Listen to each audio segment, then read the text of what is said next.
It's time for once again for everyone to be very surprised about Owl playing a Xenoblade game Whoops. and putting, just the minimum amount of hours into it. An effort. and effort. A A tiny effort. little bit. A little bit. Hello. Welcome to this week's Hi. episode of the Xenoblade Checkup OVA. It's episode number 94.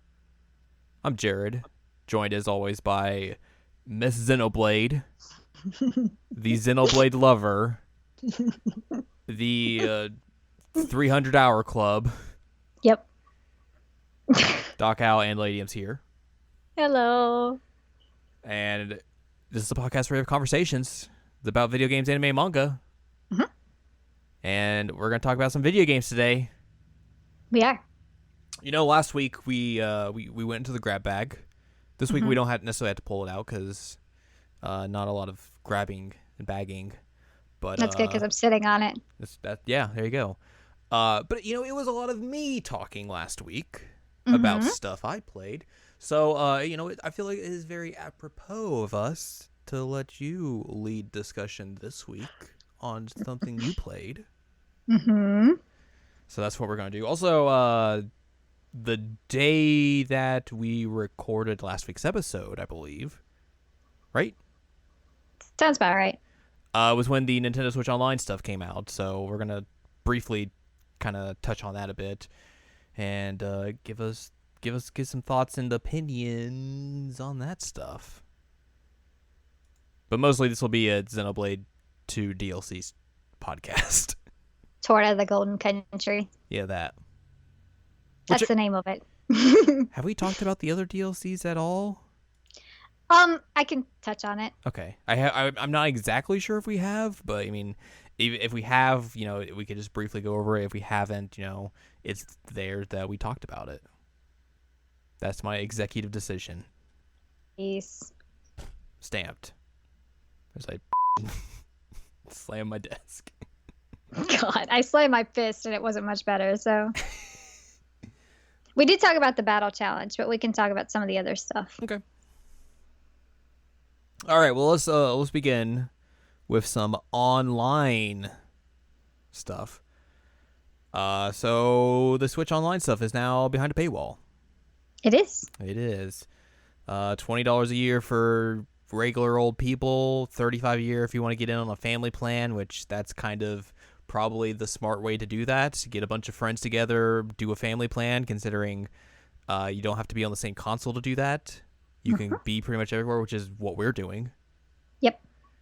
So it makes it a little bit more convenient and definitely cheaper as well. I'm for the everyone. matriarch. You are the matriarch of our Nintendo Switch Online family. You're like a Yakuza boss now. Thank God, I've always wanted to be one. You're going to show up in a suit. You're going to have your family pin tied to your lapel area. Perfect. And then it's just going to pop up with the Yakuza text. And Lady matriarch of the Switch Online family. Good. I like it.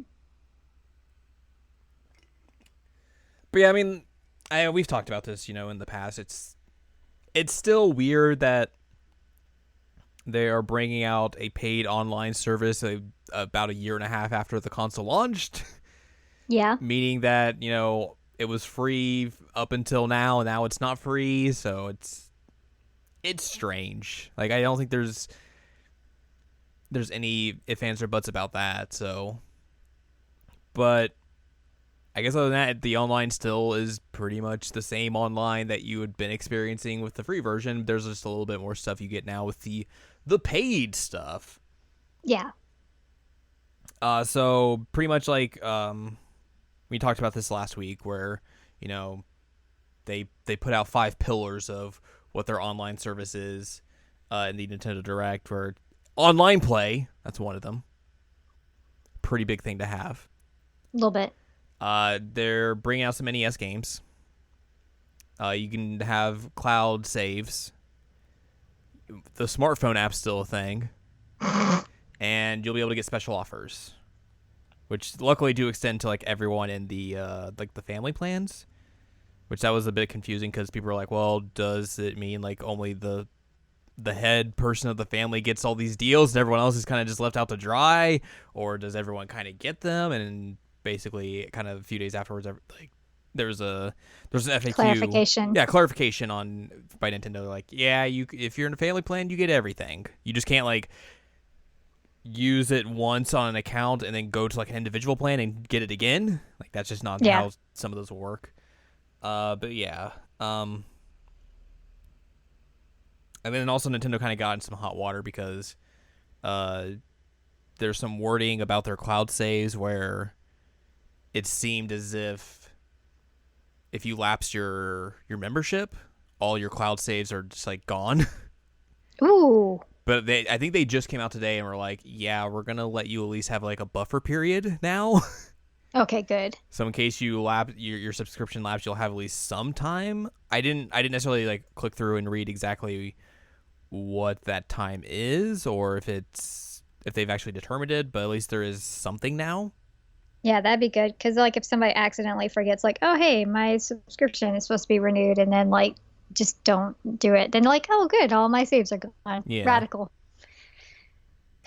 Which I mean, that's something like Sony does, because obviously there's cloud saves with PS Plus, but I think they give you like a 6-month window. Yeah. In case like you're just out. I'm agreeing with you. I don't actually know. Yeah. One of the things we wanted to talk about was the NES stuff because we kind of that day we dove into that a little bit just to see exactly dabbled how it works, what's in it, and basically looking at kind of like their version of like the share play stuff that they have where you can have two people or I guess multiple people playing a single game and like switch like you can like kind of hot swap controllers back and forth and play single player games that way if you want. Which for one, we had a much better time connecting to this than we did share play. Yeah. On PS4. that's a understatement. Yeah. Let's go through the launch titles real quick because I think the last time I talked about this list had not been fully complete or fully finalized yet. Here are the games you get right now on the NES for Nintendo Switch Online game package dealio. Soccer. The perennial game for the Nintendo. Tennis. Donkey Kong. Trademark. Mario Bros. Super Mario Bros. Balloon Fight. Ice Climber. Dr. Mario. The Legend of Zelda. Super Mario Bros. 3. Double Dragon. River City Ransom. Ghosts and Goblins. Tecmo Bowl. Gradius. Pro Wrestling. Oh my god. Excite Bike. Yoshi.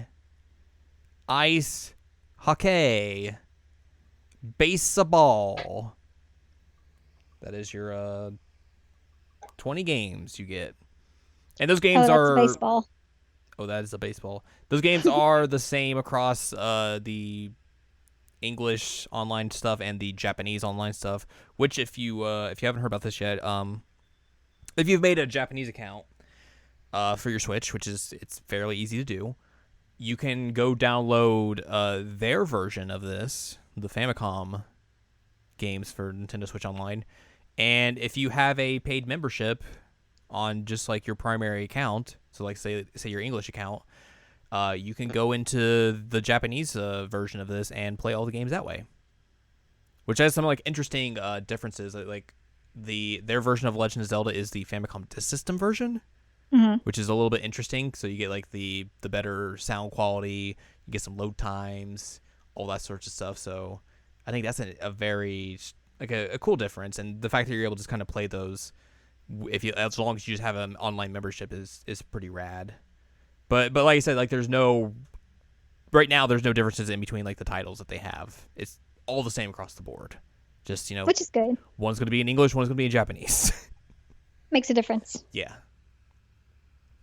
And then, of course, right now they have on their website, they have what their schedule is for releasing new games. So in October, they're going to put out 3 games. In November, they're going to put out 3 games. In December, they're going to put out 3 games. In October, they will be releasing Solomon's Key, NES Open Tournament Golf, and Super Dodgeball. All 3 just well-known games, heavy hitters. Oh my goodness. November, you will be able to play Metroid, Mighty Bomb Jack, and Twinbee.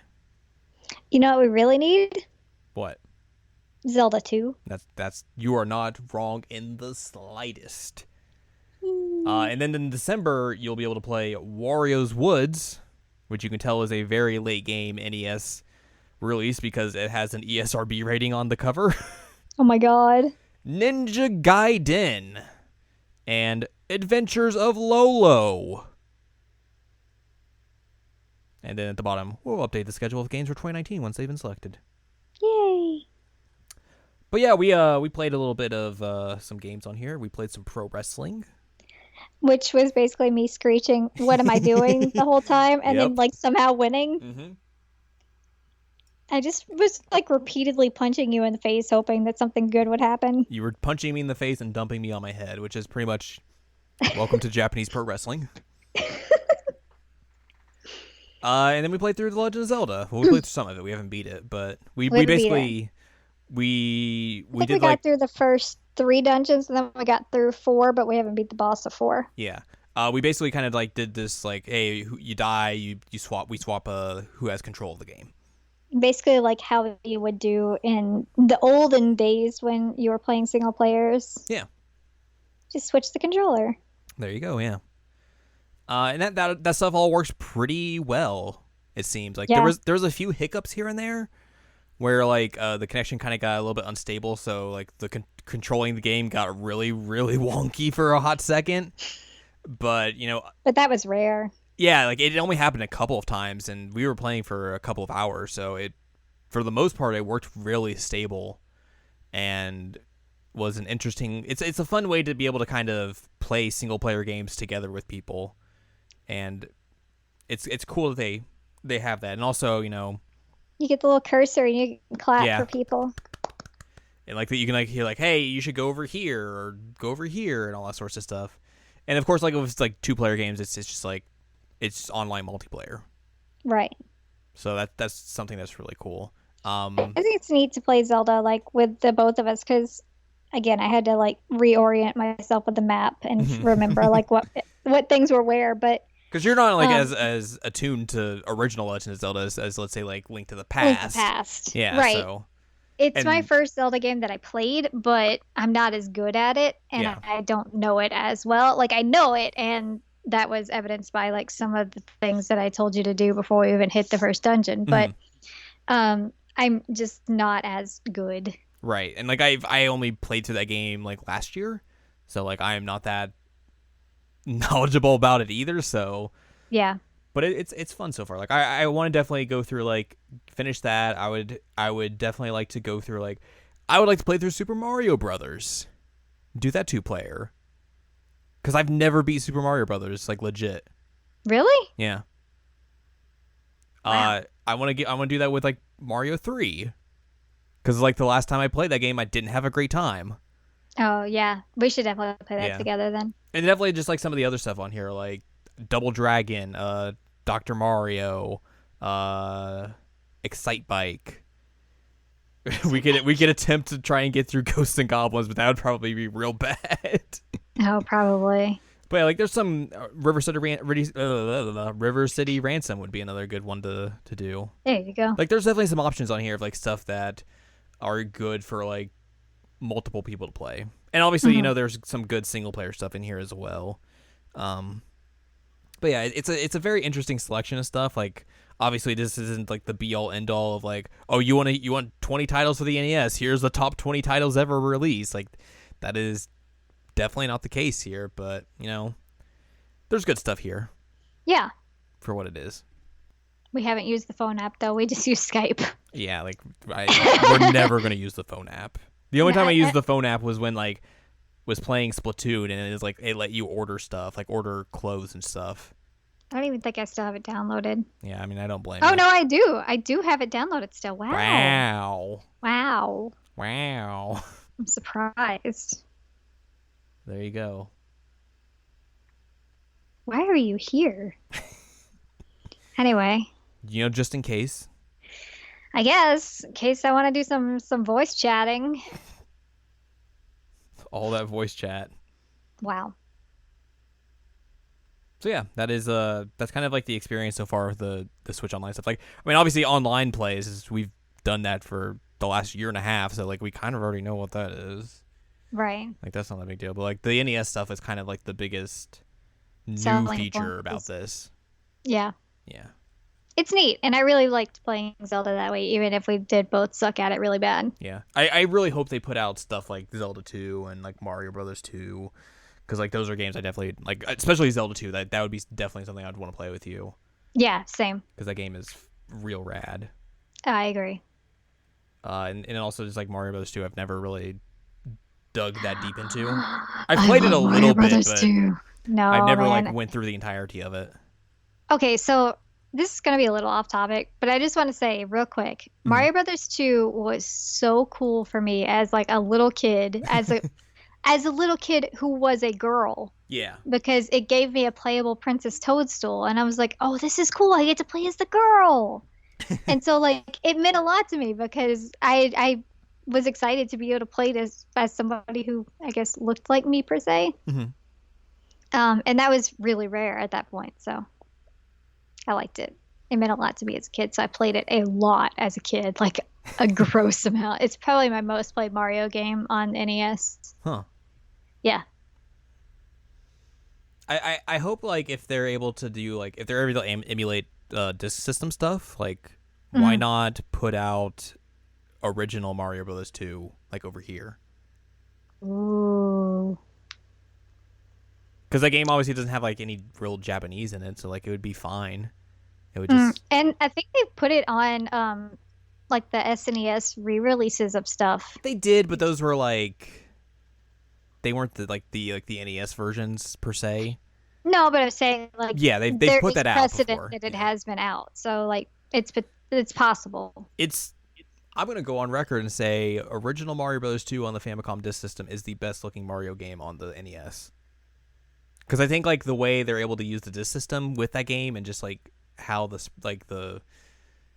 they make the game look like it looks a lot better than Mario 1, and just Mhm. like it just looks really really good. Hmm. At least in my opinion. So it's a darn good looking game. The disc system is a good system.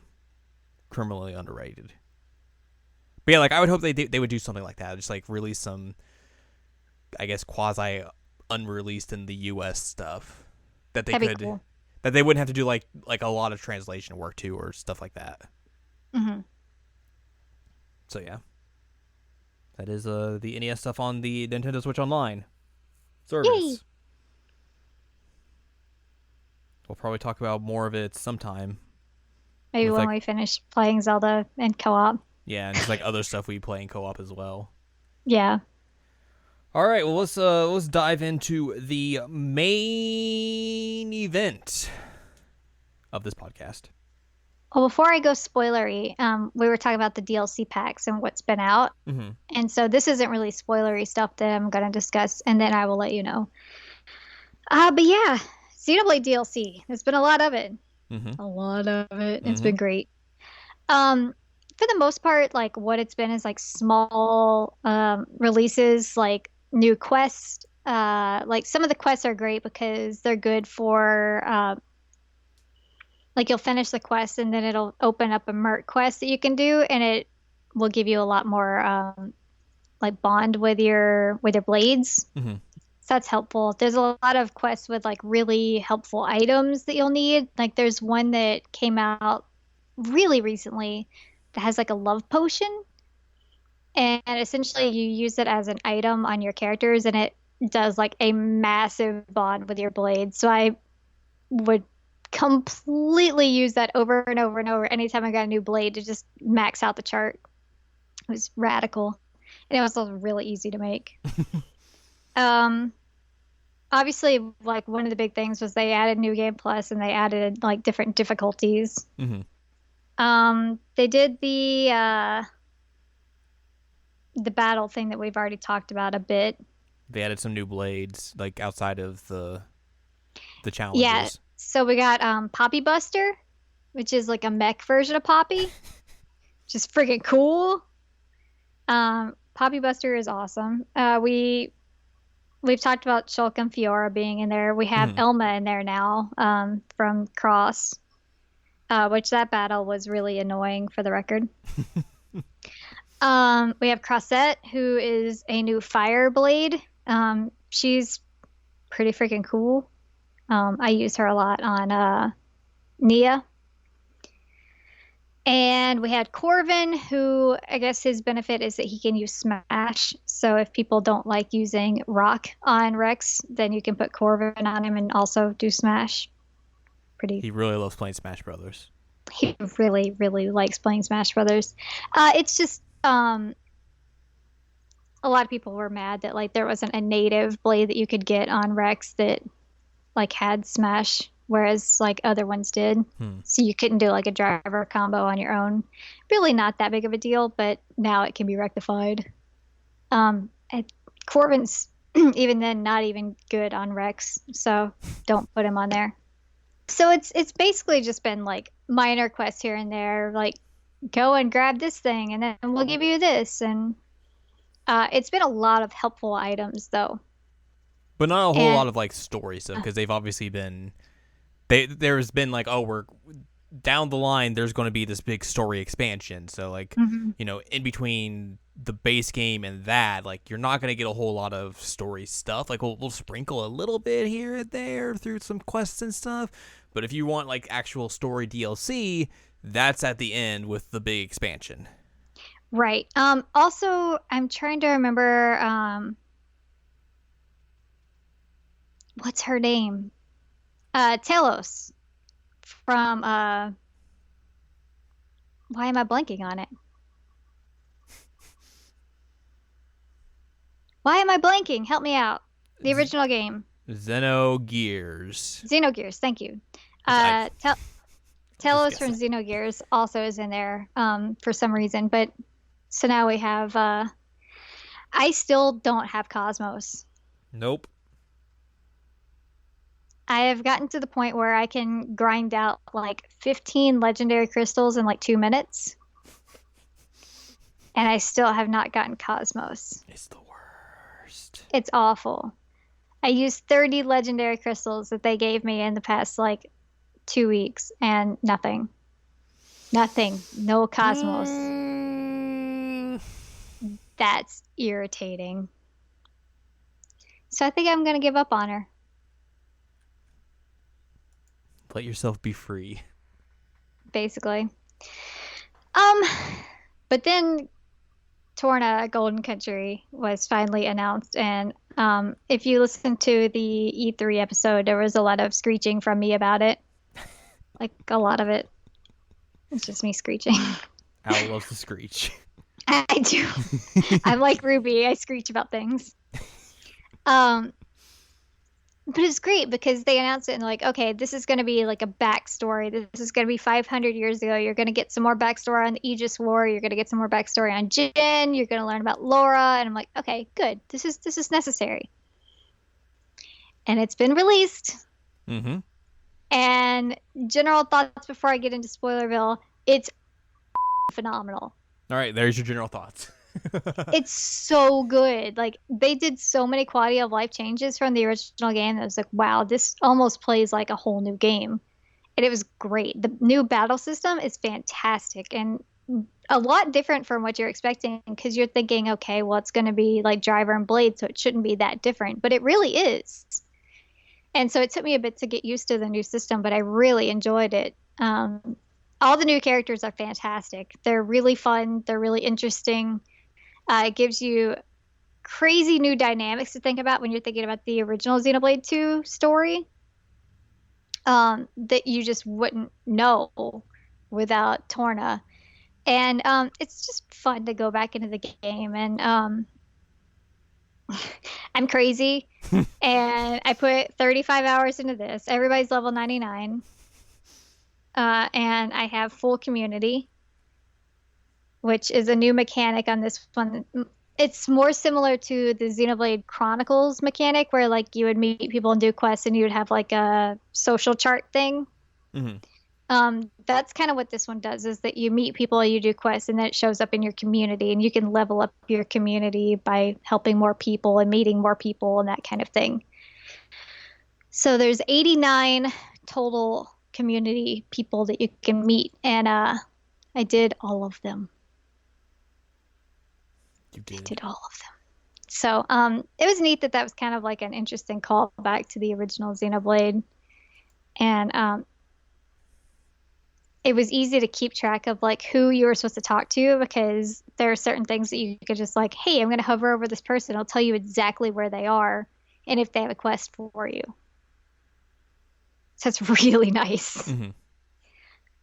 Especially when you have like spread out areas. And there are 2 titans that you can explore in this one, and so you're bouncing back a little bit back and forth, and so being able to keep track of who's where is really, really helpful. But yeah, general thoughts, it's really good. You should play it. Really good. There you go. Spoilers. Well, hang on before we get into spoilers. Okay. No spoilers. The expansion obviously was released as a standalone thing. Correct. Where you can play it and buy it without having played base Xenoblade Chronicles 2. Yes. Would you? No. No. It won't make any sense. Okay.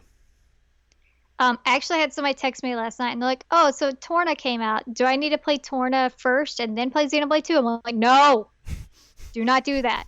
Don't do that. It won't have as much of an impact if you play Torna before you play Xenoblade 2, or if you just don't play Xenoblade 2 and play Torna alone. Right. Like, it's a good game, but it's also a DLC pack for a reason. Right. They complement each other really well. Okay. I do not recommend playing either out of order or playing one by itself. Like, obviously, with them doing that, it makes it kind of seem like, oh, if you want to play this by itself, like you'll be quote unquote fine, or if you want to play them in order. But I wouldn't. Yeah, I mean, if anyone's opinion about this, I'm going to trust it's you, because you've put in 300 hours into that game, so you would know. Over 325. Oh, no, I really can't recommend playing it before it or playing it on its own. It's good. It's really, really good, but I think it's good because of what it adds to the original game. Okay. Yeah. I'm sticking by that. Like I said, somebody literally texted me last night and they're like, "Hey, I got Xenoblade and I got Torna. What should I play Torna first?" I'm like, "No. Don't do it." They're like, "Oh, well, okay. It's fine. I won't do it." I'll go away then, I guess. I like that people trust me with their Xenoblade questions. They should. You're like the Xenoblade expert for a reason. It's crazy. It's really crazy. I mean, it's not just Xenoblade 2 either. Yeah. Ugh. All right, but I'm sticking to it. Do not play Torna before you play Xenoblade 2, and don't play it by itself. That is the law. It's true. It's like how you can play Xenoblade 2 and still get a lot out of it, but playing Xenoblade 1 and knowing like how that ending ties together makes it a lot more impactful. You know what I mean? It's the same thing. Yeah. Because if you remember, like, you had not finished 1 and I had, and then when we were having that discussion, I was like, "Oh, this ending is great." And you're like, "Eh?" I was like, "Is it?" So, it's the same kind of deal. Right. Yep.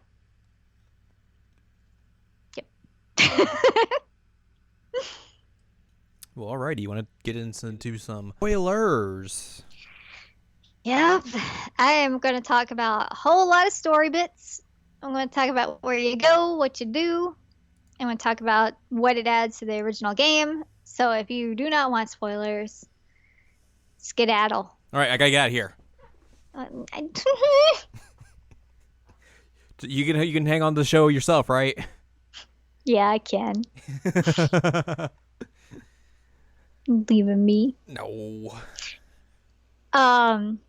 So yeah, this has been a fair warning. There will be spoilers ahead. If you do not want spoilers, we'll see you next week. If you do want spoilers, you're about to get them. Yay, spoilers! Yay! So, Torna, Golden Country. It's a country that's gold. Thank you. We'll see you next week. Wow. So it takes place 500 years before the events of Xenoblade Chronicles 2. And you are playing mainly as Laura, who we've seen in glimpses in Xenoblade 2. She was Jin's previous driver. Like very brief Very glimpses? brief. Yeah. And very unclear glimpses. Like you basically kind of just know that like, oh, those two were connected because the driver system and all that sort of stuff. And then that's kind of about it. If my memory's correct.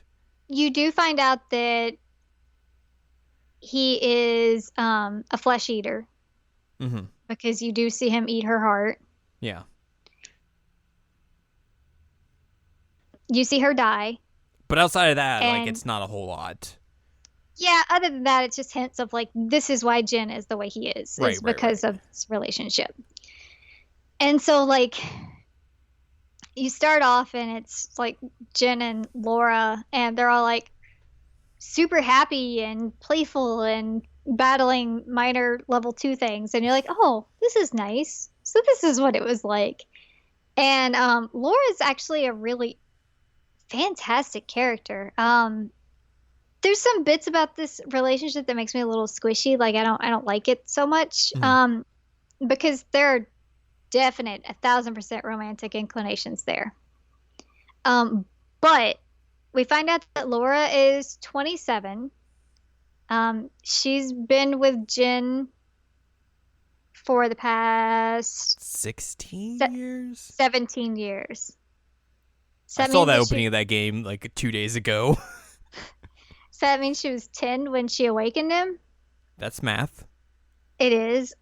And so I'm like, that makes me feel a little uncomfortable that like Jin has this like adult being and then like he's watched her grow up and then there's like this romantic inclination there. I'm like, don't really like that. But given that they're both like adults by the point that the game starts, it's okay, I guess.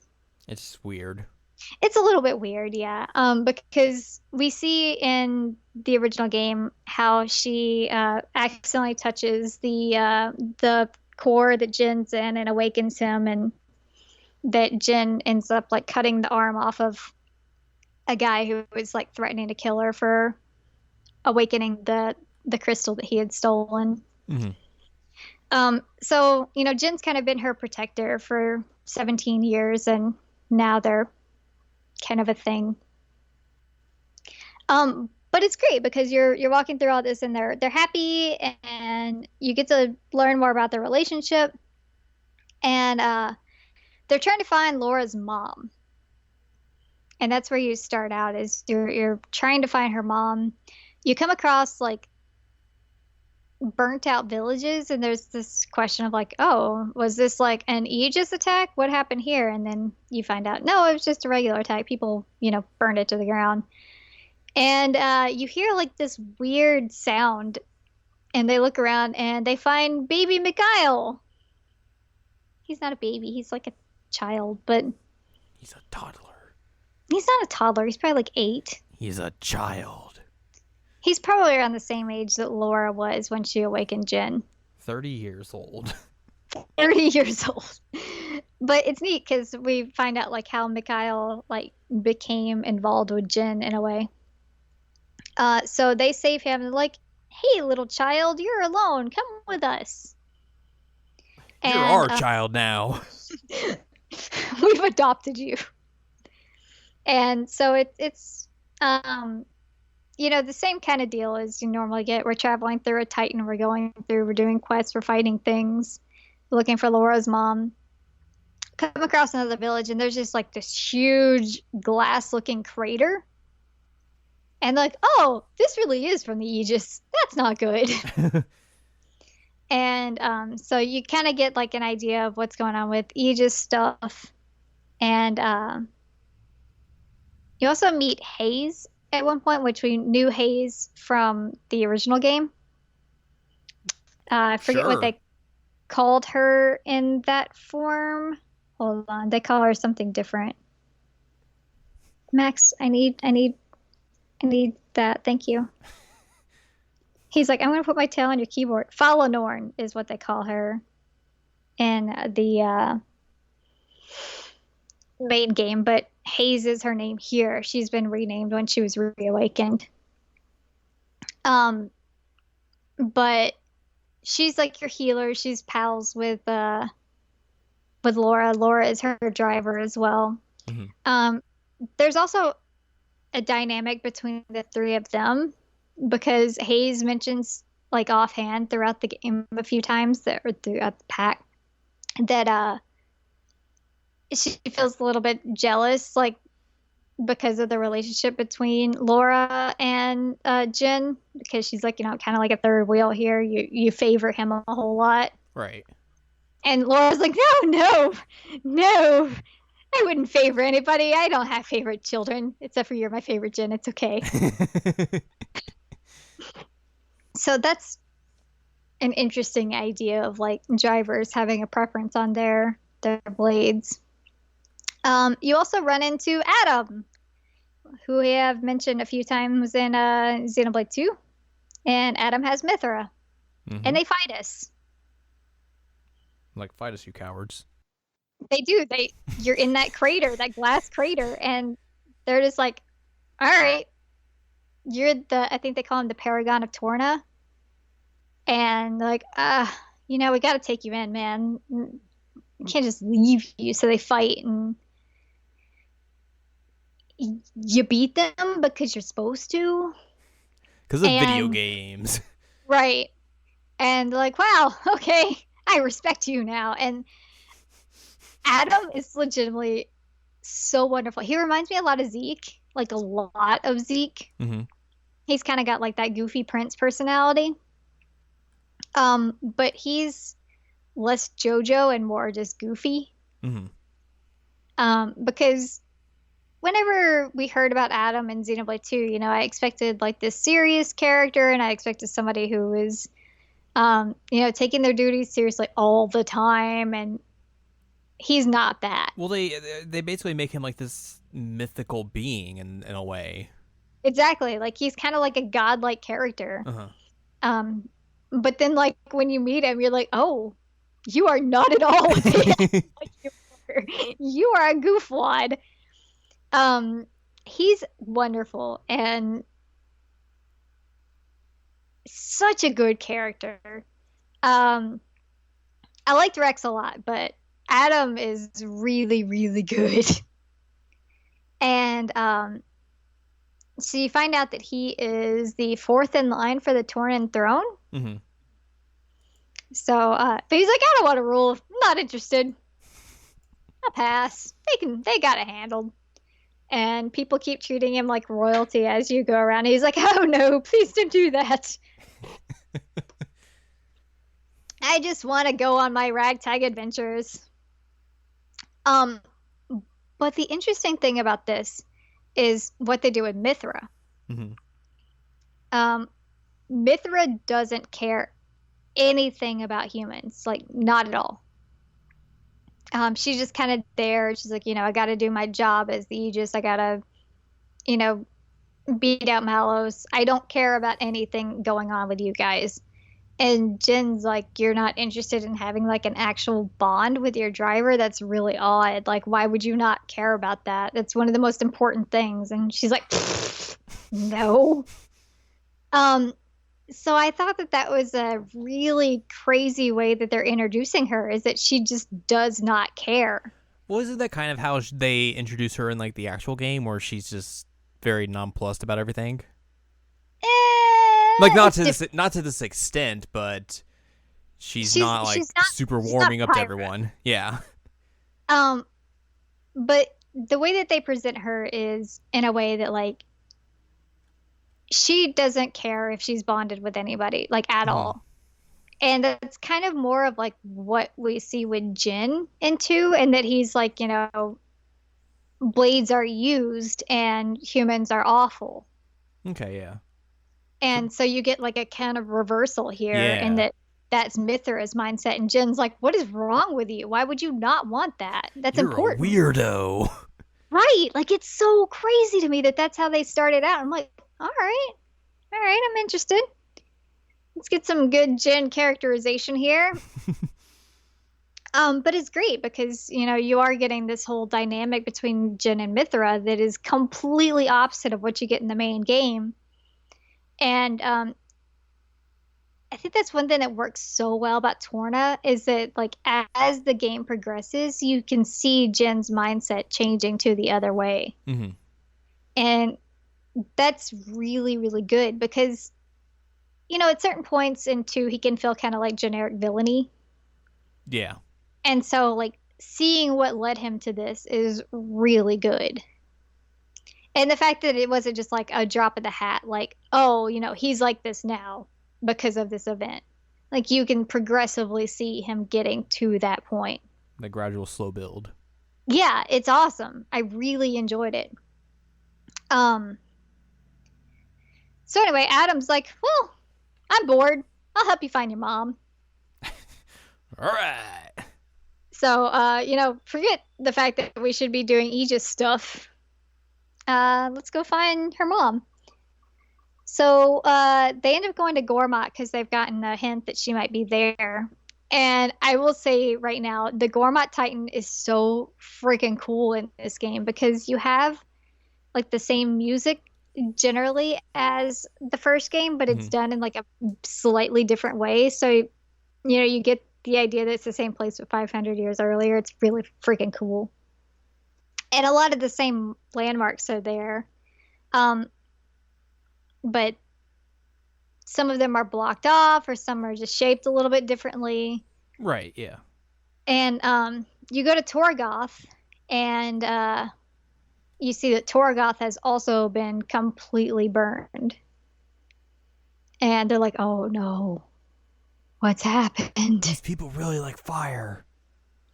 And they go down and they see that there's a cemetery, and there's this man who's been like, essentially he worked himself to death building graves for everybody. Yikes. It was hard watching it, and they're like, oh, we have to bury him, he did this. And they find Laura's mom's grave there. And so Laura kind of like loses it in the sense that she's like, this is what I was looking for this whole time, and she's gone. And then we get a reintroduction to that guy from the flashback from when Jen was awakened. He shows up and he has a mechanical arm from where Jen has removed his other arm. And he wants revenge against Laura. And so he's like, you know what? I have a band of people. I did this. You're going to die. It's a long time to wait for some revenge. Oh, it gets worse. So, obviously he loses this battle. Jen cuts off both of his arms at this point. Jesus. Right. Because he's like talking about like plucking her eyeballs out and stuff and like making her suffer slowly. And Jen's like, nope. So he just like takes his sword and chops both this man's arms off, like the mechanical one and his other one. And so everybody else is running away. He starts running away. We end up seeing him get picked up by somebody who works for the Praetor. Which, if you remember Xenoblade 2, the Praetor is kind of a shady fella. Just a bit. Mm-hmm. So I'm like, oh no, what are they going to do with this man? He's like suffering on the ground with no arms, and they're like, okay, we can use you. Um, so they're upset, obviously. Her mom's dead. This guy just tried to kill him. They're leaving the town, and they get surrounded by the soldiers of Mor Ardain. Uh, you think you can take them? Don't forget them. Don't forget them. You're Uh, done. so they're here, and they're like, "Hey, you guys burned this place down." I'm like, no, no, we didn't. What are you talking about? And one of my favorite things about this is that we end up getting the Emperor of Mor Ardain showing up, and he's like, "No, this is Adam, man. I know Adam. He's good. Everything's fine." But the Emperor, his name is Hugo, but he looks exactly like Niall, the current Emperor Mm-hmm. of Mor Ardain. Like literally, it's the same model in a different outfit. It's hilarious. And we find out that, and I think this is also an interesting little thing, is that the Emperor has the two blades. So he has Bridget and he has Aegeon, which in two, Bridget was Morag's and Aegeon was the Emperor's. Mm-hmm. And so it's interesting idea to me that they would say like these are the Emperor's blades, these are his. If he ever falls in battle, you have to return them to the kingdom of Mor Ardain and everything. So it's a neat idea that you're thinking that Morag ended up with one of them and two, given that they are the emperors. Right. I don't know. Interesting idea. I don't know what to do with it, but like what changed to bring about that split, essentially? Right, exactly. Like we know that they're siblings, but like she's not the ruler. She's the like inquisitor. So I'm wondering like what happened in the 500 years. And it might actually be the events of this game that causes it. I don't know.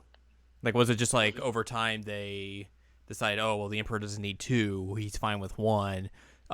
This one can go off to like one of the highest officers, or was it just prior to the events of what happens in two that the Emperor's like, here you go? I don't know. And another thing to think about is like, why did the Emperor and two end up with Aegeon and not Bridget? Right. Because Bridget is Hugo's main. Yeah, he's really good with her. He doesn't like to pull out his other ones in competition that often, but Oh my God. Wow. So the rest of the game is basically, hey, let's figure out what's going on with the Aegis. We hear a lot about Malos, as you do. He's a and jerk. He's a jerk. He's really terrible. And you learn a little bit more about like Adam. He runs like a little resistance army against the Aegis, like out of this small area, and everybody's like, "You're like literal royalty. Why do you just hang out in this like area?" And like, I don't know. I like it. I like being near the people. So you're going through the Torna and Titan after you get through the Gormott one, which I will say it's interesting that everyone's like, all right, well, Hugo can go back now because he's done doing his thing. He's like, no, I just want to hang out with Adam some more. We're buds, so I'm just gonna follow him. It's road trip with my buds. Right, the Emperor, which I guess I guess Final Fantasy 15 did it too, but I was going to say it's like Final Fantasy 15, but like, what if they made the road trip not a complete slog and actually made all these people friends with each other, likable? Yeah, yeah. Imagine that. But literally, he's just like, you know what? I just want to hang out with Adam for a bit, so I'm just gonna go. I'll see you guys later. You can handle Mor Ardain. It's fine. So that's what he does. He just follows you guys. It's wonderful.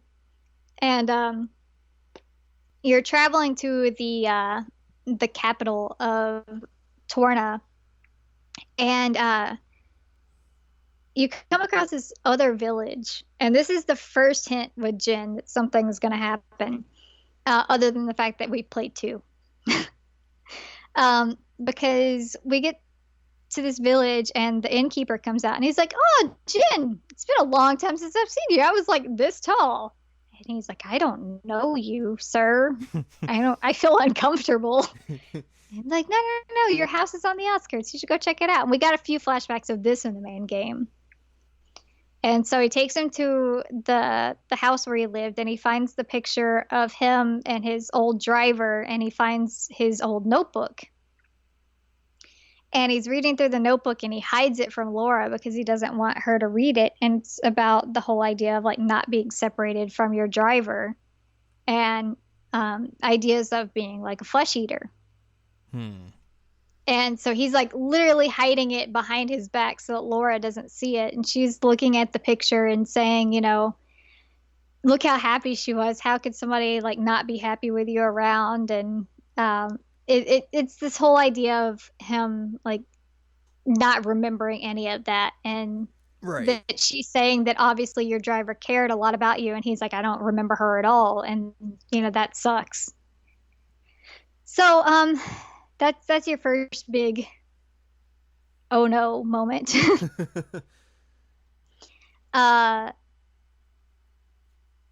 It's a whole lot of traveling on Torna, buddy stuff. It's great. Also like right before the village, you are attacked by this big critter, and this crazy guy with a ponytail and a giant eye scar appears, and he's like, "Hey dudes, what's up?" And you find out that Adam also knows this guy. He is a blade of, he's also a flesh eater. He is a blade who is being driven by the Praetor. He's defected because he doesn't agree with the things that the Praetor is doing, which is also a really interesting concept, that you could just have a blade defect. Yeah. I never really thought about that before. This guy sucks. I'm out. Basically, yeah, he's like, he does so much shady stuff that I don't agree with, and I just can't be around this. And so he just pieces out. And then, like, hangs out with Adam and becomes Adam's second blade. Okay, sure. They're not bonded or anything. I guess this guy's just there. I don't know. He has these neat, like, gun things, these gun knives. Gun blades. But they're like hand knives, like they're tiny knives, but they turn it. But yes, gun blades. Pistol knives. Pistol knives. He's also a good foil to everybody because he's already a flesh eater. So he has these whole ideas of like, I'm already an abomination. Like I shouldn't exist. And he's very, what's the word I'm looking for? He's a big old pessimist. Which I guess if your driver is the Praetor, that makes sense. But he's kind of the downer of the group. Whoops. So you continue to do a whole lot of stuff in between. You could probably get through this story in like 15 hours, maybe 10, if you don't do what I did. So clearly, like not as long as the base game. No. There's like, I'm trying to think, 1, 2, 3, 4, 5, like 6 main areas that you can visit. Because you get to like a little desert area, and then you're at the capital of Torna. And here you find out some interesting things. One is that Adam is a bastard. Wow, how dare you? Had no idea about that. And he says something to the effect of like, my dad was a good man or something, but his eyes are a different color. You find out that all Tornans have blue eyes. His are gold. So his brothers look down on him because he is not full-blooded, I guess. Yeah. Which is interesting that he would still be fourth in line for the throne, even with that status and like people knowing that status. But I think it's partially because he's so well liked. So like everyone knows, like, Yeah, everybody knows. huh? Because if you see him, you would know immediately because his eyes are a Well, different yeah, I color. guess that's true. Um, But yeah, but it's interesting that they're like, I guess we'll just keep it the way it is. I don't know. maybe they're just like, well, with him being fourth in line, like he's never gonna get there. Maybe, but I don't know. That yeah, that and probably with everyone like having, I guess, high likability for him. Like if they didn't do that, it would probably piss a Yeah, lot of people off. that's one thing they mention a lot is how Adam is way more popular than his brothers. Like because he talks to the people and he lives among them and he's interested in their plights, that kind of thing. Like people really like Adam. Yeah. And his brothers live in like this giant tower above the Capitol and you never see them. So like I can understand that. But Adam is also not at all interested in ruling. Like people keep saying, like, "Hey, maybe you could be king," and he's like, "No, Nope. pass. I'm good. Too much responsibility."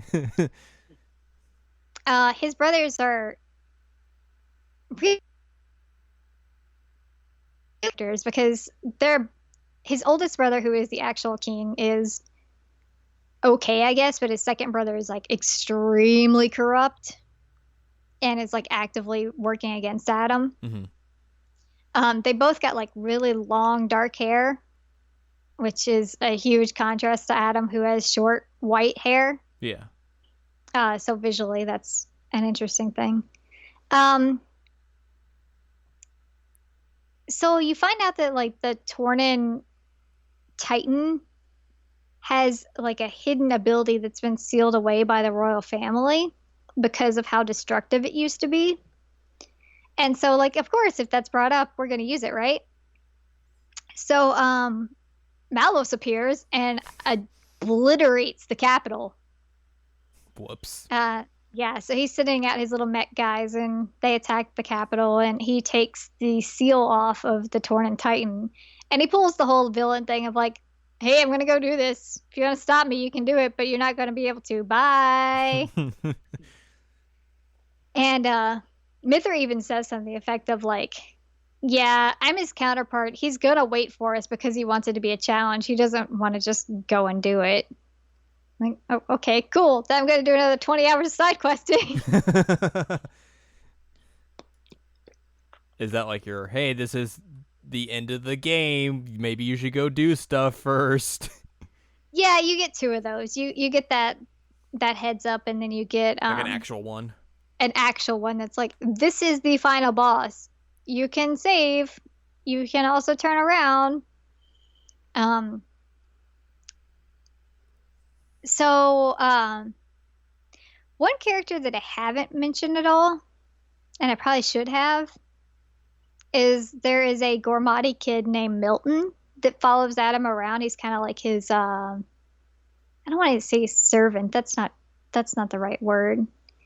But he's kind of like his helper. Mm-hmm. But since he's royalty, like he has a guy who follows him around, you know? Right, yeah. And so Milton is this kid and he becomes like BFF with Mikhail. Like they are inseparable. Which is really cute. It's really, really cute. Like there's even this quest with Milton where he's like, I really want to make something for Mikhail and I don't know how to do it. Can Hayes please teach me how to do this? And it's this entire quest of like him trying to learn needlework so he can make this Tornan symbol for Mikhail. I was like, oh, they're friends. Really cute. So when they decide they're going to go fight Malos, they leave those two behind because they're kids and they don't want to take them to the final battle. That's not a good idea. No kids allowed. No kids allowed. So you get to go inside the Tornan Titan, which I always love when you can go inside like Titans. You got to go inside the one in the original Xenoblade, Mm-hmm. and like the inside of them always look really cool.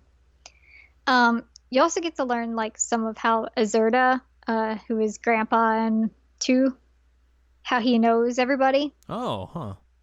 Yeah, he's a little smaller in this one. He hangs out and he like talks to Mithra a lot, and you get to learn a little bit about his girlfriend issues. Um, but he hangs out in the womb of Torna Hmm. and gives you all kinds of advice. He's really cool. But it explains a lot of like how Mithra knew him more so. Right. One thing that I do want to say before I get to like the really big ending stuff, there's this side quest where you have a cooking competition. And one, I think it's hilarious that Jin's main skill is cooking. Because like he's such a like evil seeming character in two. And then he's like, I really like to cook. It's fine. Really like to make food. It's real good. It's really cool. They have this entire mechanic and you go camping a lot in this game. So it really is Final Fantasy 15. But good, yes. But good, yeah. And so everybody can do their own like crafting. So like Laura makes charms, Jen cooks, Hayes makes talismans. Like she's kind of got that priestess look, you know. So she makes talismans. Adam makes junk basically that helps your stats. Like he makes items that like can improve your walking speed by 5% and that kind of stuff. Mithra makes bad food because it was canon that she can't cook, but she tries.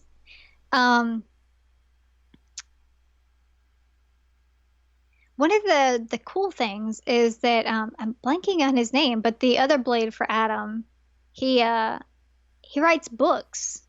That's his crafting, is he makes books. That's interesting. It's really, really cool. And so like you have the items and like one of them is just a book about the Aegis that he wrote, and another one is about like making communities, and like, oh, that's cool. And he talks a few times like a throwaway dialogue about like how he wants to write a book about it. Hugo makes like mechanical stuff. And so he makes like machines that can up your ability to find collectibles essentially. Bridget makes perfume, and Aegeon makes gourmet food.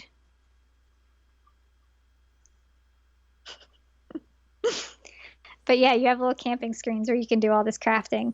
And so the cooking competition is like 2 or 3 regular people in the Tornan capital, and then you have Jin and you have Mithra. And I'm sure you know that that's going to end well, but if you pick the right item, then Jin can win. That's pretty cool. He makes it a fun dessert. And Mithra kills everybody. Rip. Yep. So you get to have some fun, lighthearted stuff. And like I said, there's a 89 community people that you can get. One is a hidden one. They have to go through a bunch of like locked miasma things that you can unlock via these key items. And then you have to fight like there's a level 65, 75, 85, and then 99 or 100 bosses that you have to fight in order to. That's stuff that you were doing. That's how you get his final community. So that's what I did. Because of course. Yep. You also have to pay him for hints to get to it. So they won't show up until you pay him. Huh. Yeah. But yeah, you get like a cute picture of everybody once you get all the community. And I was trying to do that before I actually like finish the game. There's another one that you do for community that like you have to beat all the named animal, like the UMs in the game. That was fun. I enjoyed that a lot because I'm crazy. So anyway, you go inside the Tornan Titan and you run into Malos, and you're getting ready to fight him. If you're me, then the fight done in like 2 seconds. But in story, they're still going to be struggling. And he keeps like egging Mithra on, like, you're holding back. Why are you holding back? This is not okay. Mm-hmm. And they eventually get like their mechs out and everything. Yeah.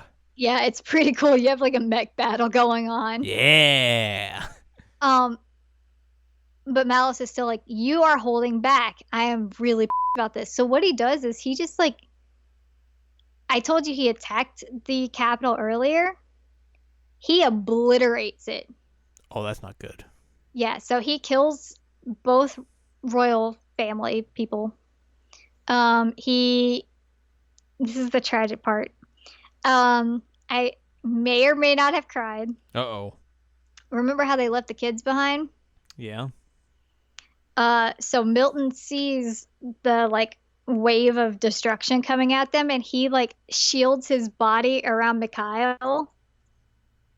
And like you see that he dies, and Mikhail was like holding his body this whole time. And this continues throughout. Like you see this happen immediately. You see him die. You see him shield Mikhail. Mikhail starts holding him, and then you see him stop breathing. And then later on, you get this again, but I'll talk about that in a second. So Mithra is just like done. She sees that happen. She loses it. And so the mech battle continues. Basically, like, Malos is destroyed in quotations.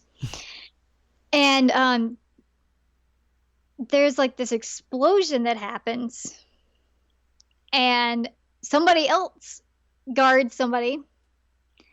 And this is actually not what I was expecting, because I was like, oh, if anybody's going to survive, it's going to be him. But Hugo jumps in front of the explosion and blocks Adam. And then like the next time you see Hugo, all you see is like his body on the ground, and then his 2 core crystals next to him darkened. And I was like, oh God. Like, I thought that if anybody was going to make it through that, it was going to be him, because I was like, he has descendants. But I guess if he's like in his 20s or whatever, like Adam is, that would make sense that he might have descendants. But yeah, like, it was tragic. I was really upset. And Adam mentions at one point that he has a wife and she's pregnant with his kid, and it's like she's going to pop any day. Which was not mentioned at all in 2. And I think I know why. I think she probably died in the whole Torna thing. Mm-hmm. Because they reiterate here, and then they said in 2 that Adam he sealed Mithra away. He built the thing in the Arpeggio, the left area is the name of it, right? Sure. Where he put the sword. And then they say he disappeared. And I feel like if he had an inkling that his wife was still alive, he wouldn't have disappeared. Right. So I think his wife died in the Malos attack. I really do. I think that's probably why it was never mentioned. I mean, it makes sense. It does. It's really upsetting, though, because like that would be like his friend / like kid servant friend who died. The Emperor Moradane died, shielding him, and then his wife and kid also died. Like, and then he has to seal Mithra because of how destructive she is. Like, it's freaking intense. Because when she does her freak out, it sinks Torna. So Torna goes under the Cloud Sea. So it's all bad. Yeah, it's all bad. Bits of Torna like survive, which will come up in a bit, but so they're all saved by the Moradane ship, and you see them like giving the core crystals back to like a Moradane Inquisitor. You see Hugo's body laid out, and then they look over and they see that Mikhail is over there, and he's still holding Milton's body. He's still doing that. Like he's in shock. He can't Hmm. do anything about it. And so like Mithra goes over and goes to like touch him, and Mikhail like yells at her basically, and she loses it. And so that's what she turns into Pyra, Huh. is because she can't handle that she had like inadvertently caused all this destruction. Huh. So she basically makes like this meek version of herself in order to hide. Yeah.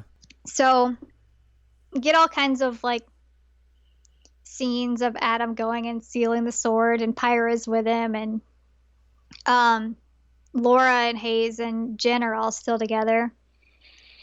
And everything sucks. It's kind of tragic.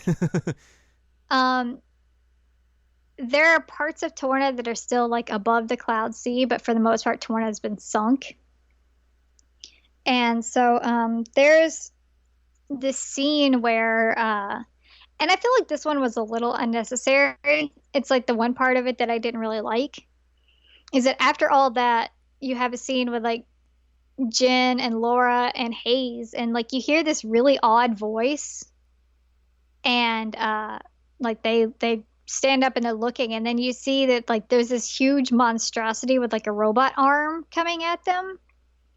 And she asks like, how do you know my name? And then it opens its mouth and it's got the face of like that guy who was Oh God. trying to attack her earlier. It was terrifying, but also like it felt really unnecessary. Like out of place. Yeah, like it should have been earlier. Hmm. But anyway, they kill him, and you still get like hints of what's going on with the Praetor, which then leads into like during the credits, you see that the Praetor has basically issued like a coup. And so he kills everybody who was in charge and takes over. And so that's how he becomes like the leader, which is not clear in the first game how that happened. Right. So that happens. And you see that Jen and Laura and Hayes are overlooking like a camp of the like Indoline people after the takeover.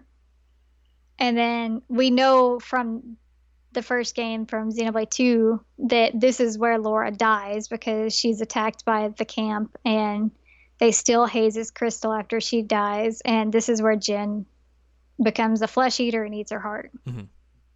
They don't show any of that, but it happens.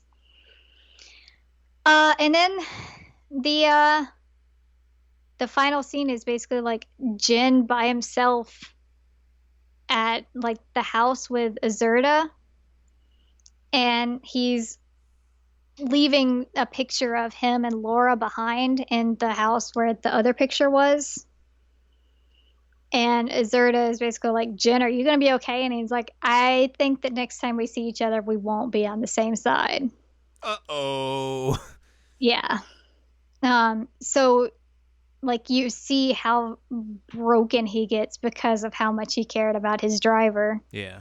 And it's so heartbreaking because he gets like the best characterization. Like I at this point I think that Jen's probably the best characterization in the entirety of Xenoblade 2. Which is not what I would have said just playing the first game. Right.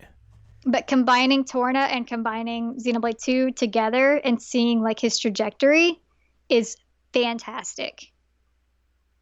It's so good. He's just a really well-written character. Like I still kind of hate that he's like Nomuraized because he's designed by Nomura, but Nomura likes to put his grubby paws on everything. Yeah, unfortunately. But I mean, just the way he's written is so good. Like he's very believable.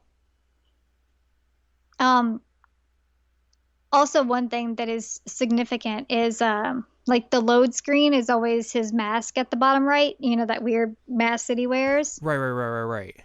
He starts the game wearing that because he's the Paragon of Torna. He's this stolen core crystal that people want back. And then once Adam basically gives them leniency, he takes it off and he says, I really like wearing it because you made it for me, Laura. And And she's like, oh, but you look better without it. So he leaves it off. And then when he's leaving that house at the end, he puts it back on. Mm-hmm. So it's kind of like his way of remembering Laura, which explains why he has it throughout too. Yeah, that makes sense. It's so good. It's so good. But it really does have like interesting dynamics between like the relationship of Drivers and Blades, and even with like Mithra and Malos, like there's a new dynamic in the sense that she's like callous and doesn't really care at the beginning, and then by the end of it she's like, no, I have to fight for these people. I will take you down. And so he's kind of like, me and you, we're the same. And she's like, nope, I've changed. You haven't. It's cool. It's really good. Also, there's a mech battle, so I'm sure you'll love that. Yeah. Which I'm kind of surprised they didn't really do with 2, considering that mechs were like introduced. Yeah. But yeah, you get a straight up Malus versus Mithra mech battle. Yeah. Yep. Yep. That's how you sell it to me. It's so good. Like, I know that I just spoiled the entirety of the story and every like twist of it, but legitimately it's such a cool thing to play through just for the dialogue. Because obviously I can't word for word give that back to you, but seeing we don't have to be here for 15 hours to do that. Seeing the dynamics between all these characters is really, really fascinating, and it works really well. And it's not something that I was excited for Torna, but like after playing, I'm like, holy crap, that was so good. And what a good way to cap off this game. Like, Jesus Christ. Oh. Someone was very excited about it. And happy. Really, really stoked. Like, you remember when it first came out, because I got it the week before it came out, like in the physical release, because I had the digital expansion pass, yeah. Expansion pass, yeah. And so, like, you remember I was texting you, like, it's not up for download yet. It's not up for download yet. It's not up yet. I was, like, panicking. And then there were so many days that I just didn't go to sleep because I was playing Torna. You went into Xenoblade mode. Basically, yeah. Like, my mom would come, like, 8 o'clock, like, she's going to work. Like, hey, did you sleep at all? I'm like, no. I'm playing video game. That happened several times. She's like, oh, you should probably try and sleep. I mean, like, before it even came out, we would be talking and we were like, it's 2 days before, I'm going to be gone. And I was like, yep. It took me longer to beat it than I thought it would. Well, I mean, you did, like, basically everything you could do. Yeah. Oh, no, I did everything I could do. Yeah. Literally everything I could do. Which isn't surprising in the slightest. No, everybody's level 99. All my blades have max charts. I did all the quests. I have all the community. I literally did everything that you can do in Torna. Everything. So I don't know if, like, I really need to go back to Xenoblade now, which is kind of depressing because, like, the only thing I can do now is just farm for Cosmos. And that's just not fun. It's not fun, and it's irritating. Yeah. It makes me mad. So I think you're done. I think I'm done. And I don't know what to do with my life. What game now do I get to put 300 hours into? I don't know, man. I've been thinking about, like, what do I do now? I'll figure something out. I have some ideas. I'll have to run them by you. Yeah. But yeah, it was good DLC. Good game, Xenoblade 2. GG. For real, man. Like, I loved every minute of it, except for, like, the gross sexualization. But, what can you do? Which, I mean, given the base game isn't surprising in the slightest. To be fair, they didn't do it with Laura. Or Hayes. Yeah. Hayes and Laura are both, like, normal. See, they can do it. They can do it. It's possible. And there's less, like, gross-ish stuff with Bridget and Mithra in this version. Like they toned it down a whole lot. Like they still have ginormous boobs all over the place, but like in terms of actual like dialogue and events and stuff, they toned it down a lot. Right. Which is good in my opinion. Might also be why I like Torna so much. It was really fantastic, and I cannot recommend people play it enough. As long as you play 2 first. Play 2 first, yes, because all those like feelings that you get and like seeing Jin build up and all, it means nothing if you haven't seen where he lands. And especially seeing that like, you know, him and Malos by the end of 2 end up having their break. It makes sense once you play this. It's good. There you go. Also, it makes sense that Malos is able to, like, he saw what happened. He's like, I can manipulate this guy. That's good. It's so good. Ew. I love it.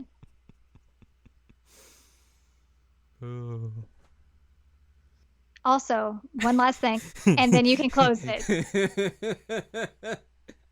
Adam has Tiggle Bitties. Just saying. He gets to be a part of new Team TOB. Yeah. He does. Like, if you look at his armor, he just got like,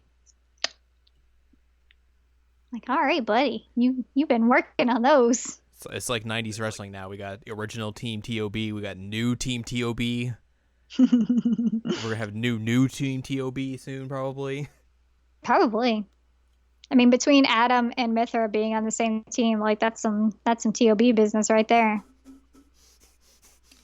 Anyway, that's all I have to say. We can wrap up now. Well, there you go. And then on the boobs, the male boobs. That Xenoblade 2 expansion DLC, highly recommended. It's so good. As long as you play 2 first. Yes. Which is a lot to get through. It is, but you can do it, and I believe in you, and it's worth it. Alrighty, well, that's going to wrap this episode up then. Which means, hello, if you would like more from us, go to Checkup.com or sac.cool, where you can find past episodes of this podcast. Like, you could go listen to our episode about Xenoblade Chronicles 2, the base game, and hear what we had to say about that. You can also find other episodes and other podcasts like Jared and I watching the base season anime Checkup and columns and reviews on the site as well. If you'd like more from Anladium, go to anladium.com, where she's got columns and reviews. If you'd follow us on Twitter, twitter.com/anime checkup. That's where we do some Twitter stuff. And you can support us on Patreon, patreon.com/SACOVA. Next week, I don't know. We'll do something. Yeah, we'll think of something. Yeah, we're in like a weird lull period, I guess. Yeah, things are going to start coming out in October. They are. And like I have stuff I have to play through as well. It's been slowly getting through it because I've been very busy. I was in the woods in this last weekend. I would say you've been like throwing it. Yeah. Ay. Don't go in the woods when like you get there's like swarms of mosquitoes and it's like thousands of mosquitoes everywhere. You could just have ended that sentence that don't go into the woods. Just don't go into the woods. It's a very scary place. It's true. So yeah, we'll figure it out something, I think. I don't know, does anything really come out by the next week? Like Life is Strange 2 begins this week, but like that's just the first episode, so it's not like... Yeah, I feel like that'd be something we need to wait until it wraps up on. Right. I'm gonna look through my orders. Sailor Moon S the movie comes out next week. Ooh. So there's that. And then what's the even closest thing that's coming out that... The only things I could think of are Luigi's Mansion and World Ends With You are soonish. Yeah. But I don't remember when soonish is. World Ends With You is coming out on October 12th. Okay. Which is a Friday. Mm-hmm. So that's like the closest game release I have, and then... October 12th is Luigi's Mansion as well. October 23rd is Gal Metal. Oh wow, that's gonna be awesome. I'm real fucking excited for that. Oh God, what am I gonna do? Luigi's Mansion or World Ends with You? Which one am I gonna play first? Yeah, that's true. And then there's other stuff still coming out as well. Like Red Dead comes out at some point in October, and then Oh right, some I forgot about that. other big AAA games come out. Hitman 2 is in November, so I'm excited for. But yeah, we'll figure some stuff out. We're still kind of in a bit of a in between stuff, but we'll figure it out. Mm-hmm. That's how we do things. We wait till the day before and we're like, hey, what are we talking about?